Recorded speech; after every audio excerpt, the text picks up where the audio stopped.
êtes sur Vosges Télévision, soyez les bienvenus sur notre antenne si vous nous rejoignez. Je vous propose aujourd'hui de partir à la découverte du duché de Lorraine à travers les yeux d'un séduisant chirurgien barbier.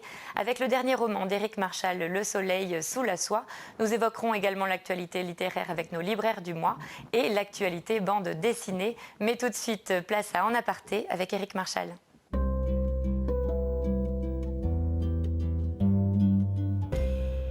Éric Marchal, bonjour et merci de votre présence parmi nous ici à Épinal. Bonjour. Alors je vais vous présenter un petit peu. Vous êtes pharmacien de formation, chercheur en immunologie. Vous travaillez donc dans la recherche-développement dans les eaux à Vittel. Et vous avez publié récemment votre premier roman en 2 tomes, Influenza, qui a été récompensé du prix Carrefour en 2009 sur la grippe espagnole. Et vous semblez avoir gardé depuis ce virus de l'écriture, puisque vous venez de publier donc votre dernier roman, Le soleil sous la soie, toujours chez Anne Carrière. Donc on parlait de ce virus de l'écriture. Il est toujours là? Oui, bon, il n'est pas né spontanément. J'écrivais avant même d'être édité. Ça fait très très longtemps que j'écris. J'écrivais des manuscrits qui étaient beaucoup plus courts, que je gardais dans mes tiroirs. Et puis je passais à autre chose. Il y avait un côté peut-être un peu velléitaire. Et puis c'est vrai qu'au début des années 2000, j'ai commencé à aller un petit peu plus au bout de cette démarche. Et j'avais envoyé d'ailleurs des manuscrits terminés à différentes maisons d'édition qui m'étaient revenus de façon négative. Et puis finalement, j'ai continué à écrire et quand j'ai écrit celui d'Influenza, eh bien, je ne l'avais envoyé que chez Anne Carrière à l'époque, en me disant que bon, c'était pas important. S'il n'avait pas été édité, j'aurais continué à écrire pour me faire plaisir. Et puis finalement, j'ai eu cette chance qu'il soit édité à ce moment-là. Oui, parce que vous avez rencontré d'ailleurs, je crois, Anne Carrière. Et tout de suite, ils ont aimé votre manuscrit, votre roman. Qu'est-ce qui vous anime finalement quand vous écrivez vos romans? Donc on voit très vite l'influence de l'histoire. Donc Influenza se déroulait donc pendant la Deuxième et Première Guerre mondiale. Et puis là, dans le dernier, on est en plein XVIIe siècle, la fin du XVIIe siècle au duché de Lorraine. Alors qu'est-ce qui vous anime dans cet intérêt de l'histoire justement? J'allais dire, l'histoire, c'est presque un hasard finalement, c'est surtout la curiosité qui m'anime. Pour Influenza, l'idée est née d'une lecture que j'ai faite d'un magazine d'histoire, forcément, qui parlait de la grippe espagnole que je ne connaissais pas du tout. Et donc du coup, ça m'a vraiment surpris de savoir que cette grippe avait fait plus de morts, bien plus de morts que la guerre elle-même. Que la Première Guerre mondiale. Que la Première Guerre mondiale, c'était en 1918 et 1919. Et donc j'ai voulu en savoir plus et au même moment, j'ai commencé à imaginer une intrigue. Et bon, je l'ai laissé reposer entre guillemets quelques années et puis je l'ai repris un peu plus tard pour en faire vraiment un manuscrit.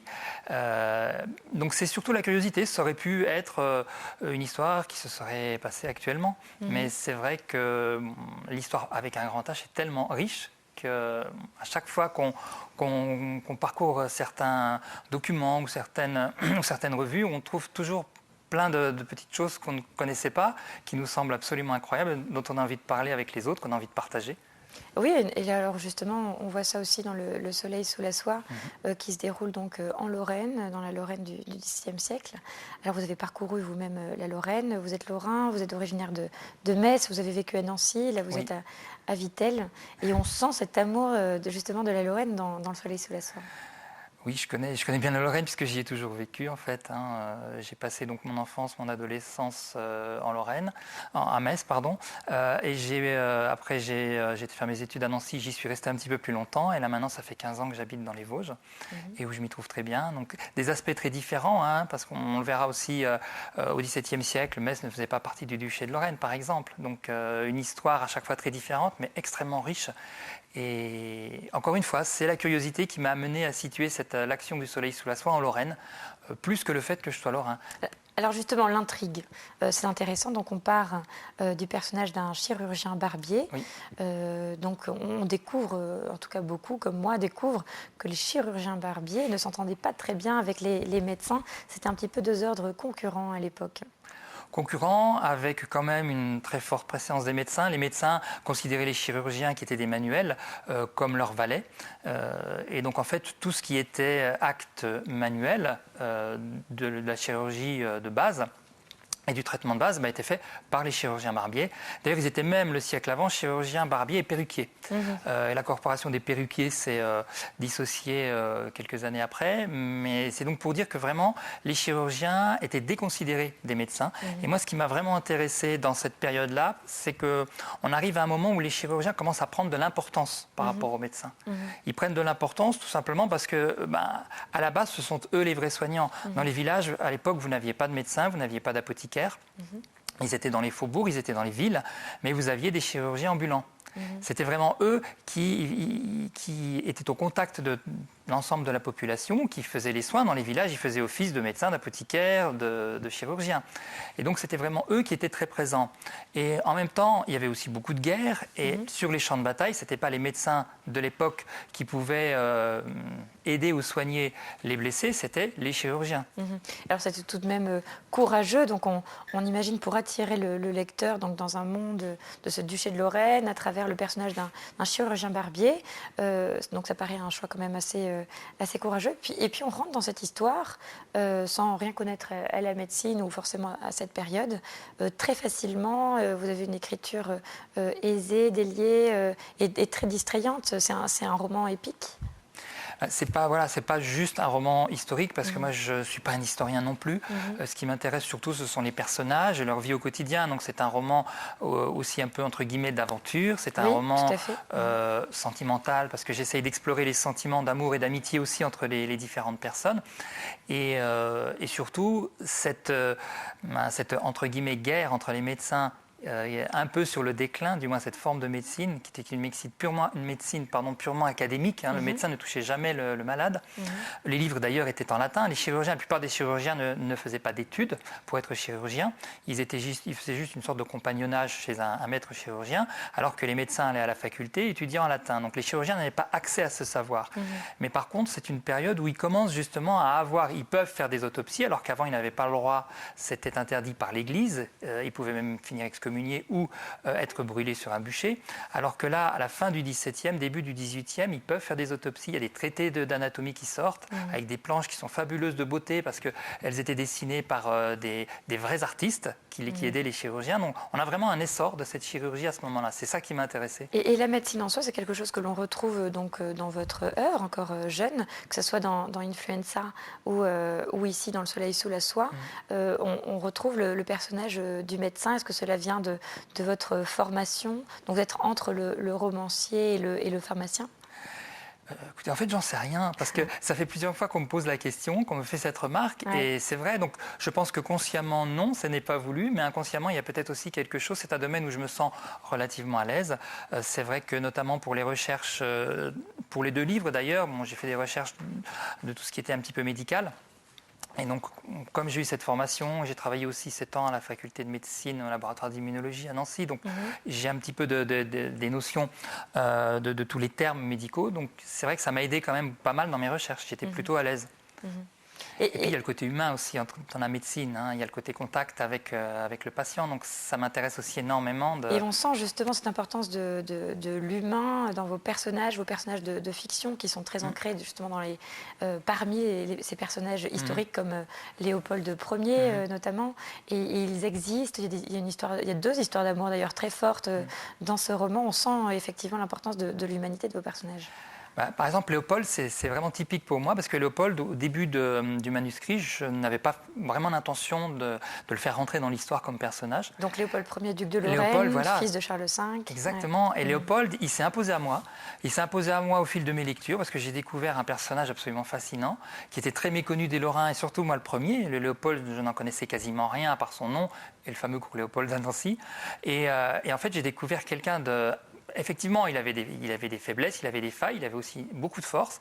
Et j'ai découvert quelqu'un d'extrêmement humain. Et ça m'a beaucoup plu. Et petit à petit, dans l'histoire, il s'est imposé comme un des personnages principaux. Et à travers ça, justement, à travers le personnage de Léopold Ier, enfin le personnage historique qui avait bien existé, on sent aussi la survie, l'envie de survie de ce duché de Lorraine qui était entre le Saint-Empire romain germanique et puis Louis XIV, l'écrasant Louis XIV, et on sent cette volonté de survivre de la Lorraine.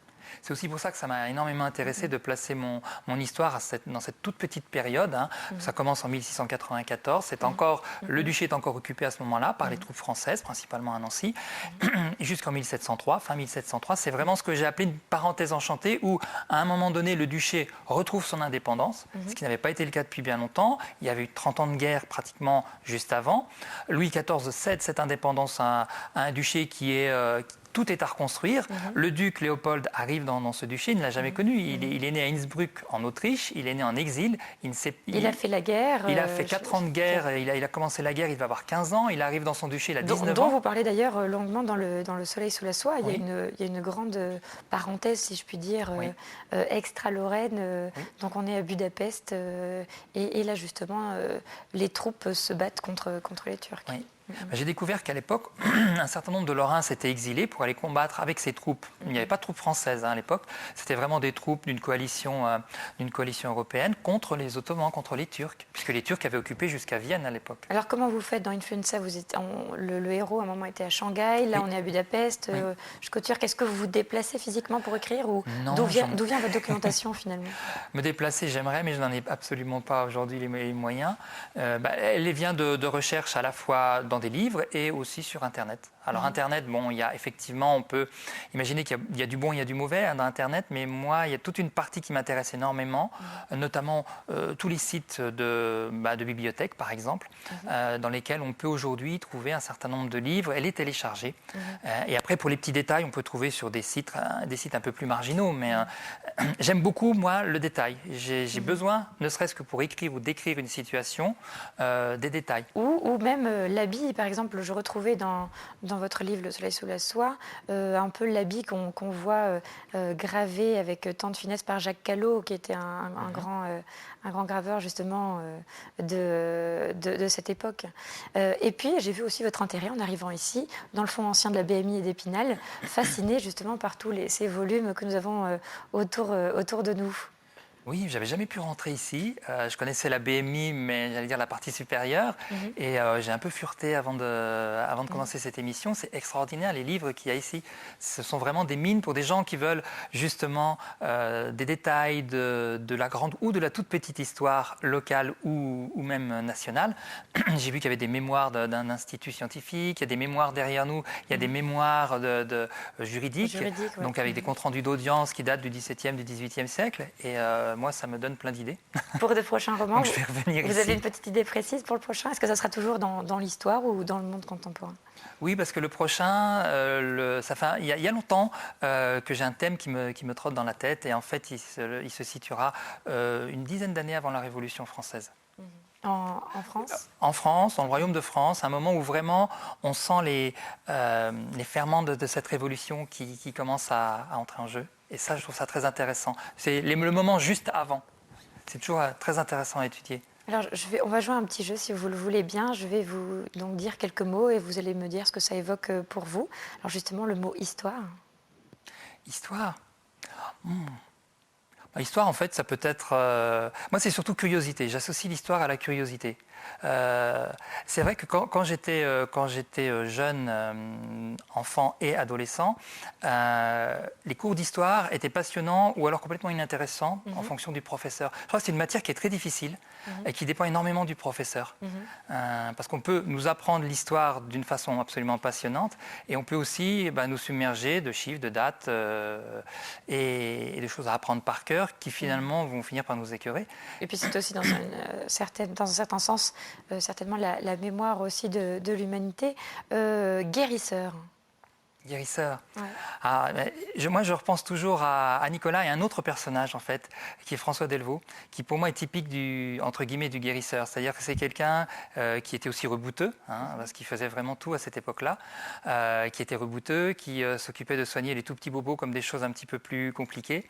Et les guérisseurs, il y en existe encore de nos jours. Moi, j'ai un souvenir formidable. Il y en a encore dans les Vosges. Il y en a encore dans les Vosges. Moi, j'ai un souvenir formidable. Malheureusement, il est décédé il y a une quinzaine d'années. C'était de Monsieur Ferry, qui était un grand grand guérisseur des Vosges et que j'avais été voir avec mes parents, je crois que j'avais 6 ans. Et quand j'avais vu ce monsieur avec une grande barbe blanche dans une ferme, puisqu'il était agriculteur en même temps, donc il travaillait au champ, sa femme l'a appelé avec une corne. Et il est venu, il avait un petit pendule et après il a promené son pendule sur plein de plantes et de médicaments. Et il a fait une ordonnance et bon, quand vous avez 6 ans, vous trouvez ça absolument extraordinaire. C'est l'image du guérisseur. Vertu. Vertu. Oh là là. Alors, je vais vous dire quelque chose et puis demain je vous dirai autre chose. Et ce que vous me direz aujourd'hui m'ira très bien, même très brièvement. Est-ce que ça vous évoque un mot ou... Moi, je crois que la plus grande des vertus, c'est, encore une fois, ce sont des grands mots, mais c'est vraiment l'intégrité. Et dans mes personnages, j'essaye toujours d'avoir des personnages qui... Ils ont tous des forces et des faiblesses. Je déteste les personnages qui sont tout blancs ou tout noirs. Je fuis ça. Quand je lis un livre et que les personnages sont tout le temps tout blancs ou tout le temps tout noirs, ça me fait fuir. J'aime les personnages avec un peu de gris, gris clair ou gris foncé. Mais toujours cette vertu, c'est à la fois la tolérance et l'intégrité. Et le dernier, très brièvement, imaginaire. Imaginaire, mais l'imaginaire, c'est parfois on oppose souvent l'imaginaire à la vie, c'est-à-dire on dit souvent, on m'a dit parfois oui, mais quand tu écris, tu n'es pas dans la vie, mais pour moi je suis dans la vie, je suis dans 1000 vies quand j'écris. Merci Éric Marchal. Merci. Tout de suite, c'est l'actu du lieu où nous revenons sur le bicentenaire de la librairie Lambert de Neufchâteau et on se retrouve juste après pour une discussion à livre ouvert avec nos chroniqueurs littéraires. À tout de suite.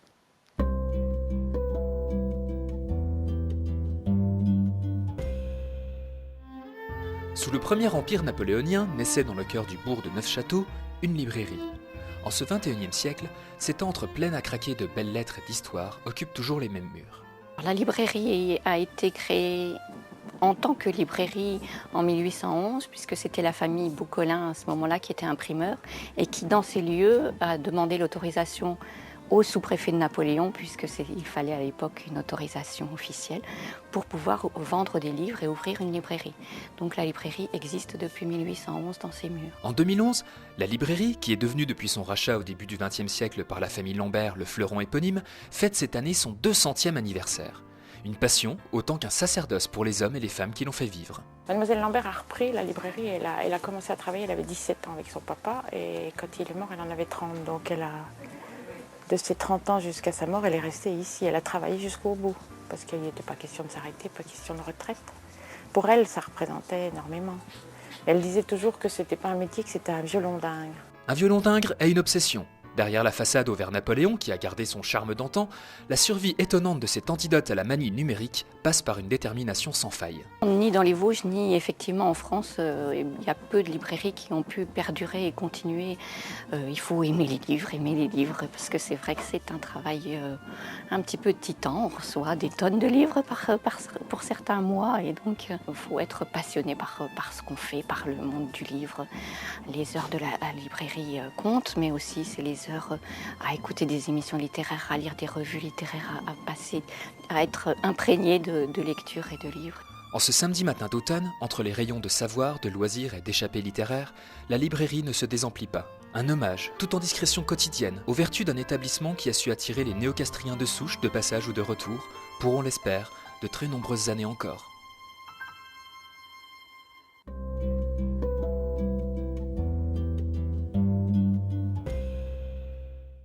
Nous sommes toujours en compagnie d'Éric Marchal, notre invité, et Viviane Lakomski et Catherine Bailly en personne nous ont rejoints. Viviane Lakomski, vous avez ouvert il y a un peu plus d'1 an maintenant la librairie À chacun son livre à Rambervillers, et nous sommes ravis de vous compter parmi nous. Merci de m'avoir invitée. C'est un grand plaisir.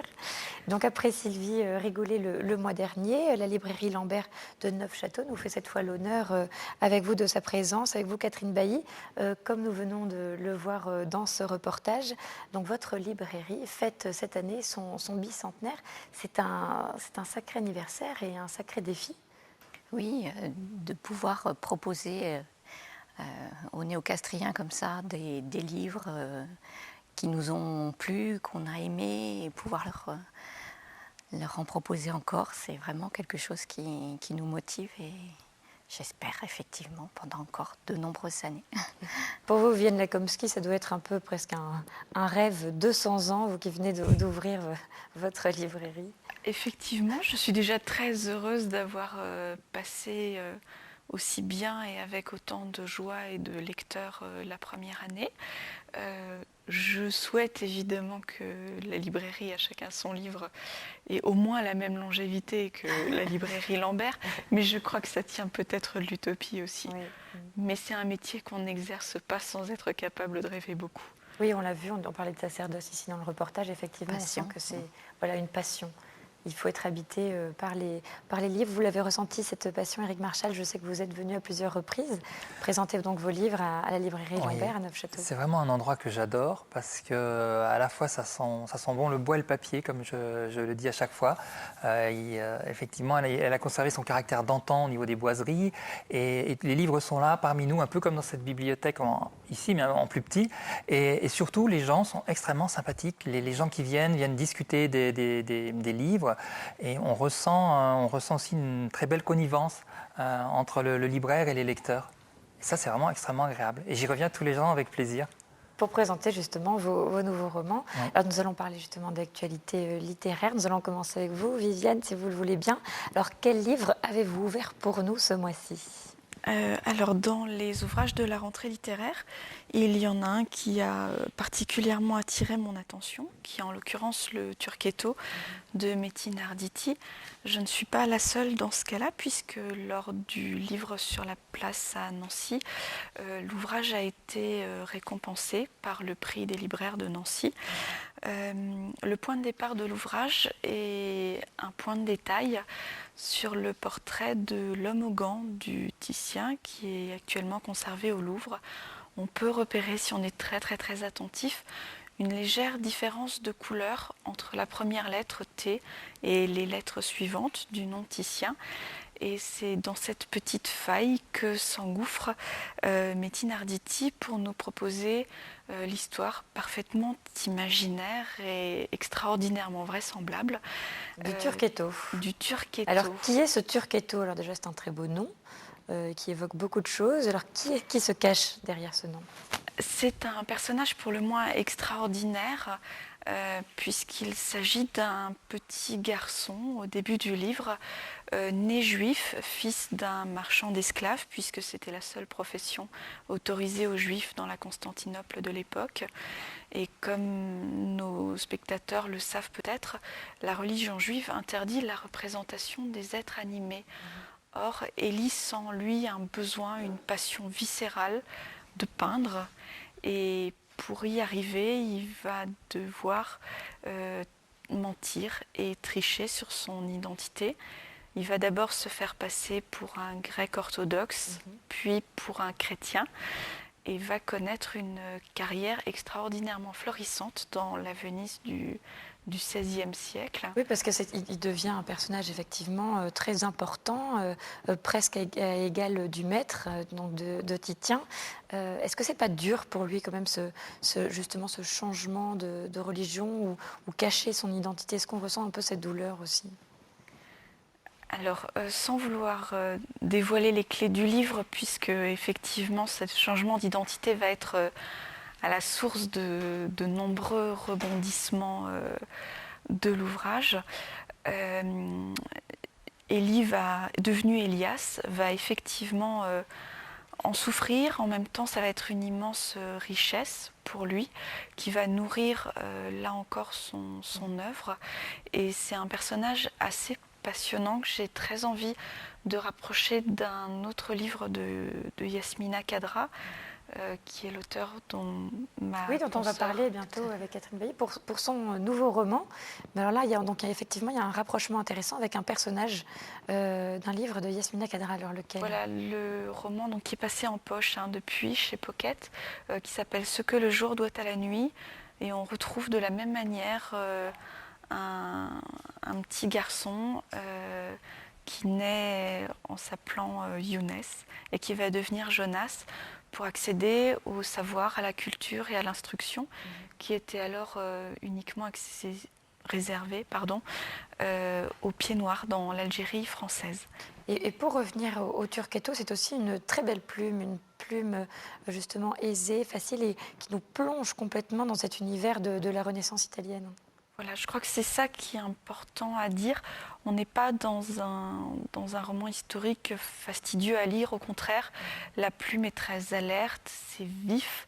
On est vraiment plongé dans la Venise de l'époque, la Venise de la Renaissance, où la vanité et l'orgueil avaient tout corrompu, même la charité. Et l'écriture de Metin Arditi, c'est une écriture qui vraiment coule, qui est lumineuse, limpide, et du coup le roman en est extrêmement distrayant, alors même qu'on peut l'ouvrir sans avoir aucune idée de ce à quoi ressemblait Venise à l'époque. Elle apparaît vraiment devant nos yeux en lisant le roman. Et c'est ce qu'on retrouve aussi, c'est un peu le sentiment qu'on a donc à des échelles différentes avec justement votre propre roman Le Soleil sous la soie. C'est un peu le roman historique dans lequel on se plonge, on se coule avec une grande aisance. Comment justement on rend finalement l'histoire si attrayante? Déjà soi-même en ayant envie d'aller rechercher les informations, les détails qui vont faire la chair de l'histoire, et en ayant envie de partager ces découvertes. Je crois qu'à partir du moment où on a vraiment cette envie de partager, le roman, qu'il soit dit historique, d'aventure ou quoi que ce soit, il va couler de source. Et les personnages, ils étaient là devant moi, ils agissaient, et je n'avais juste qu'à les suivre en fait. Alors nous allons parler maintenant d'un autre livre avec vous, Catherine Bailly. Quel a été votre choix? Alors là, on part aussi dans une époque qui nous est assez contemporaine, c'est celui des pirates, mais alors des pirates contemporains au large de l'Éthiopie, avec le livre de Yasmina Khadra. Oui, moi j'ai choisi de parler de l'équation africaine que j'ai découvert à la rentrée donc, de Yasmina Khadra. C'est vrai que j'avais également bien aimé l'ouvrage précédent, Ce que je dois à la nuit. Et dans l'équation africaine, on part à la suite d'un médecin. On est toujours dans le domaine de la médecine aujourd'hui. Donc c'est un médecin allemand, Kurt, qui a vécu un drame familial. Sa femme qu'il adorait s'est suicidée, et donc suite à ce suicide, pour essayer de le remonter un petit peu et de lui changer les idées, son ami, qui est un riche industriel allemand, lui propose de partir en croisière au large de l'Afrique. Et donc, et là, tout bascule. Tout bascule quand il passe au large de la Somalie. Le bateau est accosté par des pirates somaliens, africains, et donc ils sont enlevés et emmenés dans les terres africaines, dans le désert. Et ils sont pris en otage dans des conditions assez difficiles, que ce soit de nourriture, ils sont blessés, ils sont soignés plus ou moins. Alors qu'est-ce qui vous a plu justement à vous? Et j'ai bien aimé l'écriture de Yasmina Khadra, qui est vraiment déjà très riche dans ses descriptions, dans l'aventure qu'il nous raconte. Et on plonge vraiment dans une époque, dans un continent qui est un petit peu inconnu, dans les personnages, les rapports aux personnages, aussi bien Kurt qui a été enlevé que Bruno, un autre Européen d'origine française, parce qu'effectivement il a vécu pendant des années en Afrique, et donc il est devenu africain pratiquement dans son esprit, et malgré toutes les misères qu'il a pu vivre et qu'il vit encore en étant prisonnier, il a toujours cette vision de l'Afrique et cette envie de partager avec eux les choses. Parce que là, finalement, dans les livres dont on vient de parler, on célébrait la grandeur de l'histoire et de l'art aussi. Là, c'est vraiment la grandeur d'un continent, avec toutes ses failles, avec tout ce qu'elle aussi recèle de violence, de masse qui se déplace et de misère. Oui, parce qu'on découvre aussi bien les camps du Darfour que les prisonniers qui ont pu être faits par des bandes armées, et donc les tenants et les aboutissants ne sont pas toujours très clairs non plus, mais sont d'une violence vraiment très grande, la famine qui règne dans ce secteur, et c'est vrai qu'on est vraiment plongé, on se dit si on y était. Et Yasmina Khadra arrive à nous emmener, Et à la fin du livre, on se dit, mais c'est déjà fini, on aurait bien encore continué. Et moi, j'étais vraiment emmenée dans un continent et une époque que je ne connaissais pas. Vous ne connaissiez vraiment. pas. Est-ce que justement l'écriture de Kadra vous intéresse l'un à l'autre? Qu'est-ce qui vous plaît justement dans les thèmes qu'aborde dans ces différents livres Yasmina Kadra, Viviane Lakomski? Alors, en ce qui concerne les livres que j'ai lus de Yasmina Kadra, ce que je trouve remarquable dans son écriture, c'est sa puissance d'évocation. Il est vraiment capable de nous emmener à l'aventure, de nous permettre de nous évader à travers une écriture très fluide, en apparence très simple, et pourtant le résultat est à chaque fois là et l'évasion elle aussi. Et qui aborde de nombreux thèmes contemporains, donc très souvent le Moyen-Orient, là on est en Afrique, c'était parfois l'Afghanistan. Voilà, il y a une trilogie, Les Hirondelles de Kaboul, Les Sirènes de Bagdad, j'ai oublié le troisième, qui est effectivement, voilà, l'attentat, qui avait rendu compte de manière assez passionnante des problématiques du Proche-Orient, mais toujours sous forme de romans et de personnages tous plus attachants les uns que les autres. Alors, retour à Paris avec vous, Viviane, si vous le voulez bien, donc avec un autre livre qui a été pour vous une belle surprise en cette rentrée littéraire. Alors, de quel livre s'agit-il? Il s'agit de La Petite de Michel Halberstadt, qui est paru aux éditions Albin Michel.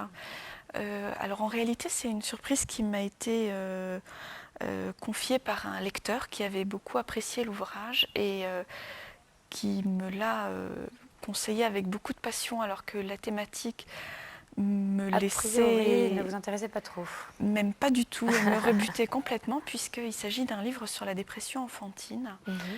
Ça vous raconte, le livre vous raconte l'histoire d'une petite fille d'une douzaine d'années qui vous annonce d'emblée un projet extrêmement bien préparé, qui est en l'occurrence se suicider. On a l'impression de l'avoir un peu déjà vu dans L'élégance du hérisson. Voilà, j'avais pendant les premières pages l'impression de retrouver Paloma, que les spectateurs connaissent certainement, s'ils ont lu L'élégance du hérisson. Marielle Barbery, oui. Voilà, et j'en ai ressenti un certain agacement au début. Et pourtant, ce personnage est extrêmement différent, puisque après, pendant les premières pages du livre, suite à différents événements familiaux et notamment la mort de son grand-père, elle va se renfermer sur elle-même et devenir, elle se nomme elle-même la petite souris, la souris grise, la naine, ce qui est extrêmement valorisant évidemment. Et un petit déclic va la faire changer et faire de ce livre une belle leçon de vie, d'enthousiasme. Je crois que c'est ça qui vous a plu justement, c'est qu'on part finalement, le début est assez désespérant, donc une petite jeune fille qui veut justement en finir, mettre fin à ses jours, et à la fin finalement c'est une ode à la vie. Exactement, puisque cette petite fille, sans vouloir tout révéler, va se rendre compte d'un élément essentiel qui est que le bonheur, son bonheur, c'est elle de se le construire, de le transmettre, de le partager, de le redonner à d'autres.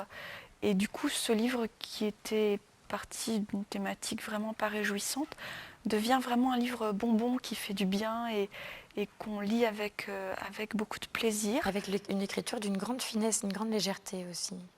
Voilà, étant donné en plus la difficulté du sujet, j'appréhendais les clichés, les bons sentiments, et pas du tout. Michel Halberstadt a mis une dizaine d'années à écrire ce livre qui est pourtant tout court, parce que justement, elle a essayé de se montrer le plus juste, le plus sensible, le plus sobre possible, et cette empathie, on la retrouve vraiment dans le livre, et c'est un livre qui du coup est un livre touchant, qui fait du bien et réjouissant. Et un livre effectivement très travaillé, très souvent le court demande parfois presque plus de travail que le long, en voilà un exemple. Quant à vous Sylvie, je crois que vous avez donc une autre surprise de la rentrée pour nous, en tout cas un livre qui a bien marché déjà en cette rentrée littéraire. Alors de quoi s'agit-il? Oui, donc moi j'ai également bien aimé les souvenirs de David Fuenquinos, qui nous avait déjà enchantés avec un roman il y a quelque temps qui s'appelait La délicatesse et qui qui avait rencontré un certain succès. Et nous, on avait bien aimé aussi, donc on l'avait bien poussé quand même à la librairie, qui était assez léger, assez drôle, assez Je plein crois d'humour. 400 000 lecteurs pour la Exactement, délicatesse. donc, et notamment un film qui doit sortir bientôt, qu'il est Alors en train de tourner les avec son souvenirs, de frère. quels souvenirs s'agit-il? Et les souvenirs, c'est à la fois ses souvenirs à lui, ses souvenirs familiaux, et aussi au fur et à mesure du roman. Le roman est entrecoupé de souvenirs de personnes qu'il rencontre au fur et à mesure du roman. Donc on va trouver, le narrateur reprend au départ, commence ses souvenirs à l'époque de la mort de son grand-père. Je me suis dit, ça va être quelque chose d'encore pas très gai, Oui. etc. Alors que finalement, il arrive à nous décrire tout au long du roman les relations donc, avec sa grand-mère qui reste seule et qui va devoir aller en maison de retraite, ses parents qui vont devoir assumer justement cet internement un petit peu en maison de retraite, la vente de la maison de la grand-mère, qui ne va pas trop bien supporter de rester là et qui va fuguer. Donc les liens se resserrent avec cette grand-mère et on a ces relations entre les différentes générations qui sont analysées avec plein de finesse, avec plein d'humour, avec vraiment... Oui, c'est un peu la patte, si je puis dire, Fuenquinos. Oui, et c'est léger en même temps que c'est une situation qui est pourtant assez lourde et difficile. Et donc c'est entrecoupé de ses souvenirs à lui et des souvenirs des personnes qu'il rencontre au fur et à mesure du roman. Donc ça va être aussi bien son père qui va se souvenir que la grand-mère, que le peintre qui a peint le tableau qu'on rencontre dans la maison de retraite, qui est très laid, des vaches jaunes dans le couloir, c'est vraiment quelque chose d'horrible. Et je crois, Viviane, Peintre qui est à l'origine d'une scène parfaitement hilarante. Ah oui, oui. La rencontre du peintre à la vache, je laisse nos lecteurs la découvrir, Oui, mais Oui, ça semble une rencontre c'est intéressante. une scène effectivement. qui vaut vraiment le détour. Voilà. Je crois que vous l'avez bien aimé aussi, ce livre, Viviane. Oui, effectivement, ça fait partie des tout premiers romans que j'avais conseillés lors de cette rentrée. J'avais également aimé La délicatesse et En cas de bonheur également, tous deux passés en poche depuis, du même auteur. Et je l'ai défendu avec beaucoup d'enthousiasme. Et je suis très heureuse de constater que les retours que j'ai de mes lecteurs sont pour l'instant tout aussi enthousiastes. Alors Éric Marchal, je ne sais pas si vous avez eu le temps ou l'occasion de les lire. En tout cas, est-ce qu'ils piquent votre curiosité donc ces différents livres? Oui, non, je n'ai lu aucun d'entre eux en fait, je vous avouerai. Mais Il y en a tant en même temps qui J'ai croisé sortent. David Fuenquinos, c'était au salon du livre de Besançon il y a 2 semaines. J'étais juste à côté de lui et c'était une émeute devant lui.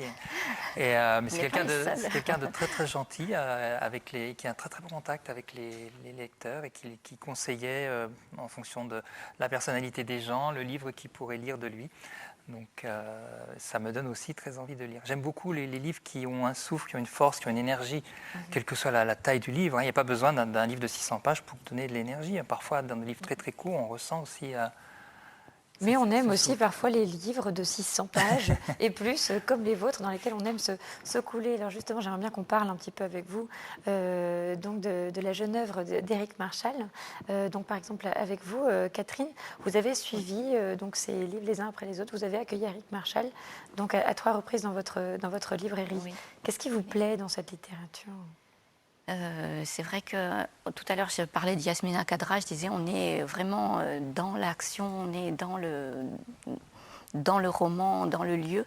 Et c'est quelque chose qui nous avait beaucoup marqué aussi avec Éric Marchal, ce souci du détail, de l'atmosphère qu'on peut retrouver dans le déroulement de l'histoire.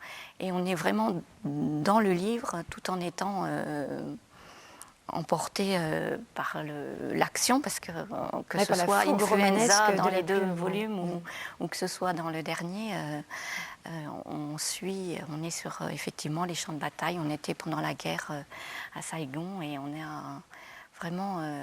Un Saigon plus vrai que nature. Shanghai. Oui, Shanghai. Non, c'était Shanghai en Shanghai, plus. pardon. Shanghai plus vrai que nature, oui. alors que vous n'y avez pas été. C'est ça, c'est extraordinaire. Non, je n'y suis jamais allé. C'est vrai que je me suis beaucoup documenté. J'ai eu la chance de trouver en fait un site qui avait été mis au point par un universitaire français où il avait 2 000 à 3 000 photos du Shanghai des années 40-50. Donc j'avais toutes ces photos, pratiquement de toutes les rues, de tous les immeubles, de toutes les rues, et j'avais un plan de la ville, et donc je me repérais ainsi, parce que c'est une ville extraordinaire avec différents quartiers. Vous aviez un quartier français, anglais, américain, chinois, enfin chinois forcément, c'était tout autour, puisqu'ils étaient un petit peu exclus quand même, japonais, allemands, et chaque quartier avait l'architecture du pays dont il sortait, et c'était assez incroyable. Et Viviane, je crois que vous avez bien aimé aussi le soleil sous la soie. Qu'est-ce qui vous a touché dans ce roman? Alors, ce qui m'a touchée, c'est justement la capacité que possède Éric Marchal de mettre des sujets a priori complexes ou universitaires à la portée d'un très très grand nombre de lecteurs. Je ne suis ni une spécialiste de l'histoire de la médecine, ni une spécialiste de l'histoire lorraine, loin s'en faut. Et pourtant, je me suis retrouvée très très rapidement plongée dans l'univers qu'il crée et qu'il recrée pour nous en l'occurrence. Je crois que plutôt que d'un roman historique, ce qu'il est, et on sent effectivement une impressionnante qualité de documentation, Éric Marchal a surtout su écrire un beau roman d'aventure, presque de cap et d'épée, j'ai envie de dire. Ça, c'est épique. Voilà, c'est le tout à côté fait. épique, moi, qui m'a beaucoup séduit dans cet ouvrage, écrit vraiment avec beaucoup de fluidité. Je vous propose maintenant de retrouver le côté épique de la science-fiction avec la bande dessinée cette fois et la chronique de Frédéric Kilfiger.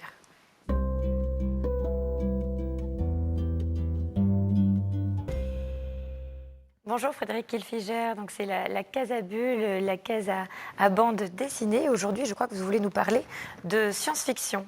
Oui, alors ça parle d'Urban. C'est une BD qui se déroule en 2058. On suit le jeune Zach, un grand costaud un peu bénet, qui va se retrouver dans Mon Plaisir pour devenir Urban Interceptor. Alors qu'est-ce que c'est Mon Plaisir? Quel est ce monde? Alors Mon Plaisir, c'est une gigantesque mégapole, environ 300 000 hectares, qui est entièrement dédiée aux loisirs et à la détente.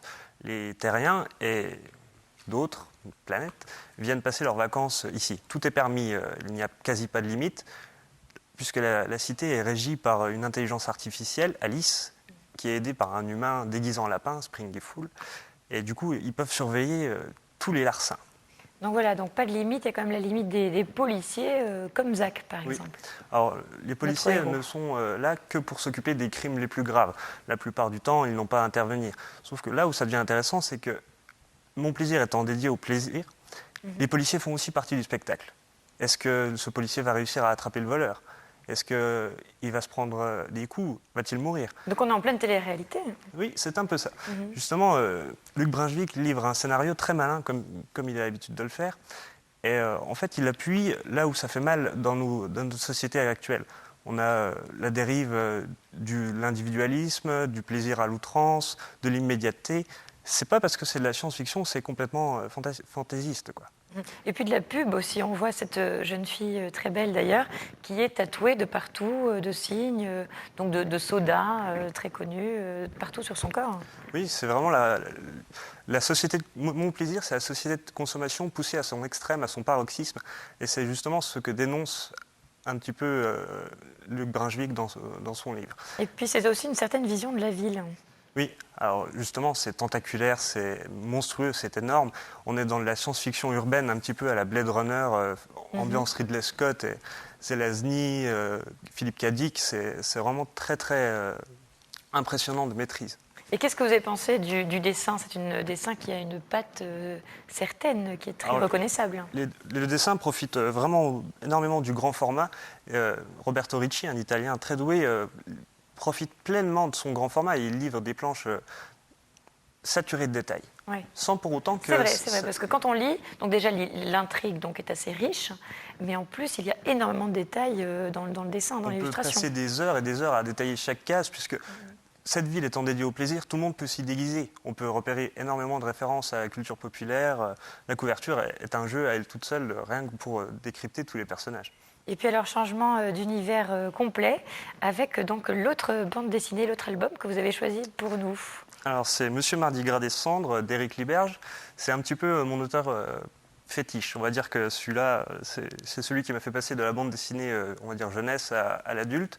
En fait, l'histoire, c'est tout bête. Victor Tourterelle vient de mourir. Il se réveille dans un paysage lunaire, seul. et il n'a même plus la peau sur les os. Il Il n'a se dit, plus mais que des os. qu'est-ce que je fais là? Qu'est-ce que je fais là? Où suis-je? Il ne comprend pas. Ouais. Bon, à un moment, il comprend bien qu'il est mort. Mais là, arrive un facteur à vélo qui lui remet un courrier urgent, un recommandé, et qui le nomme Mardi Gras des Cendres. Qu'est-ce qu'il fait là? Pourquoi est-il là? Qu'est-ce que ce monde? Et pourquoi Mardi Gras des Cendres? Parce qu'il est mort entre Mardi Gras et mercredi des Cendres. Voilà, exactement. Et chaque squelette, parce qu'évidemment, il n'est pas tout seul dans ce... Voilà, Oui, on va dire, c'est le purgatoire. Oui. Et justement, il va participer à la découverte de ce monde vraiment unique. C'est baroque, c'est hallucinant, c'est halluciné.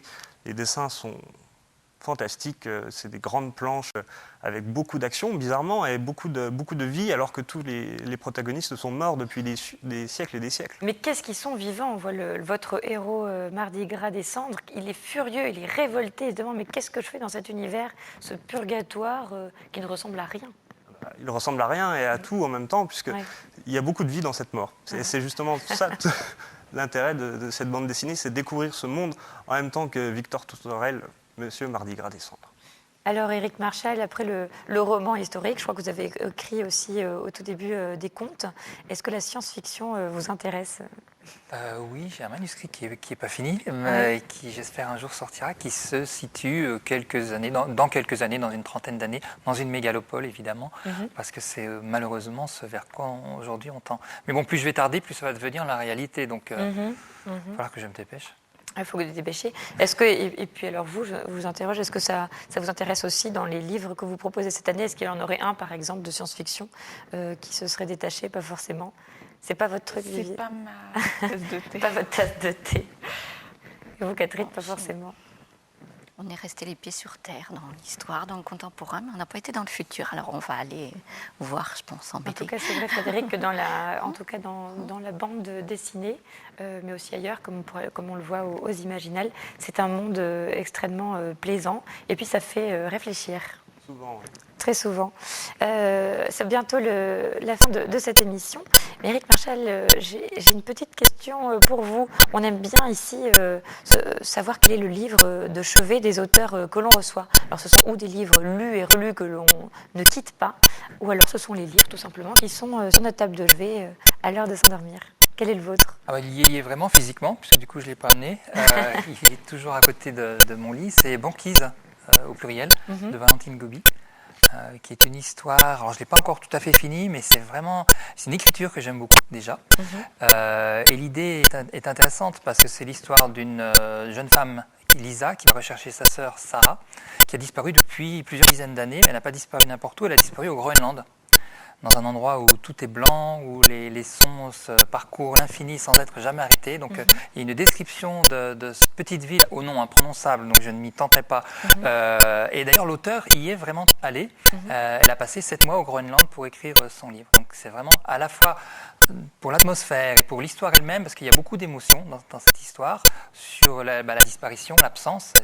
Et c'est vraiment un livre que j'ai envie de continuer à lire lentement pour justement pas le finir trop vite. C'est ça aussi le plaisir de la lecture, effectivement, c'est d'essayer parfois de ne pas lire trop vite. C'était donc Banquise de Valentine Gobi, paru chez Albin Michel. C'est maintenant la fin de cette émission et je vous propose de retrouver toutes les références des livres que nous avons cités sur notre site internet www.vosgetelevision.tv. Je vous remercie beaucoup, Éric Marchal, d'avoir été ici parmi nous et je vous remercie aussi à tous, donc nos libraires du mois et vous, notre passionné BD Frédéric Kilfiger. Rendez-vous le mois prochain pour une nouvelle émission Délivrez-vous.